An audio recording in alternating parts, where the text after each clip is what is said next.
నెల్లూరు జిల్లాలో ఇసుక రవాణా నిల్వలపై జిల్లా కలెక్టర్ ఓ ఆనంద్, జిల్లా ఎస్పీ జి కృష్ణకాంత్ మీడియా సమావేశం నిర్వహించారు. నెల్లూరు జిల్లాలో ఇసుకకు కొరత లేదని, ప్రజలు అవసరాన్ని బట్టి ఇసుక లభ్యత ఉంటుందని, ఆగస్టు నుండి ఇప్పటి వరకు నెల్లూరు జిల్లాలో 70,000 మెట్రిక్ టన్నుల ఇసుక వెలికి తీశామని, ప్రతిరోజు నెల్లూరు జిల్లాలో 3,500 టన్నుల ఇసుక అవసరమవుతోందని, దీనికి తగ్గట్టుగా ఇసుకను వెలికి తీస్తున్నామని, ఇంకా అవసరమైతే పక్క జిల్లాలైన ప్రకాశం, బాపట్ల జిల్లాల నుండి ఇసుక తెప్పిస్తామని కలెక్టర్ వివరించారు. ఇసుక రవాణాలో అవకతవకలు లేకుండా ఉండేందుకు డిస్ట్రిక్ట్ టాస్క్ ఫోర్స్ కమిటీ ఏర్పాటు చేసినట్లు ఎస్పీ కృష్ణకాంత్ పేర్కొన్నారు. ఈ కమిటీలో పోలీస్, రెవెన్యూ, మైనింగ్ అధికారులు ఉంటారని, దళారుల మాటలు విని ఇసుకకు ఎక్కువ డబ్బు చెల్లించి మోసపోవద్దని కలెక్టర్ ఎస్పీ తెలిపారు. రోజు నేను ఎస్పీ గారు జిల్లాలో ఉన్న శాండ్ సమస్య సంబంధించి మీ అందరితో ఒకసారి మాట్లాడతామని అనుకున్నారు.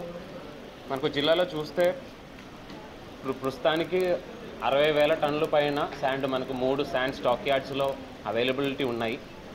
లాస్ట్ ఆగస్ట్ 15th నుంచి మనము శాండ్ సప్లై ఈ 3 స్టాక్ యార్డ్స్ నుంచి స్టార్ట్ చేయడం జరిగినాయి.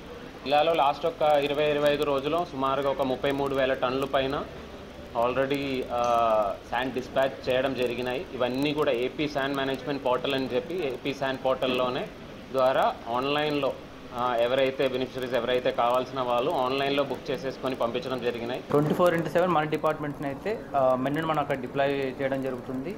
ఇక్కడ ఓన్లీ ఏదైతే వెహికల్స్ ఆథరైజ్డ్ వెహికల్స్ని మాత్రం అలో చేస్తున్నాం, అన్ఆథరైజ్డ్ వెహికల్స్ మనం అలో చేయట్లేదు. At the same time 24/7 CCTV network కూడా అక్కడ మనం ఆల్రెడీ రన్నింగ్ అవుతూ ఉంది. మన పాయింట్ బుక్స్ కూడా పెట్టడం జరిగింది. సో జ్యూడిషనల్ ఆఫీసర్స్, ఎస్డిపిఓస్ కూడా కొద్దిగా ఫ్రీక్వెంట్గా విజిట్ చేసి ఆ పాయింట్ బుక్స్లో కూడా ఎంట్రీ చేస్తున్నారు. సో ఎవరు ఉంటున్నారు ఏంటని చెప్పేసి కూడా వాళ్ళు కూడా విజిట్ చేయడం జరుగుతుంది. సో ఇది కాకోకుండా మనకు ఏదైతే ఇల్లీగల్ యాక్టివిటీకి సంబంధించి మనకు ఈ శాండ్ పాలసీ ఇంప్లిమెంట్ అయినప్పటి నుంచి ఇప్పటి వరకు దాదాపు మనం 182 కేసెస్ మనము రిజిస్టర్ చేసాము.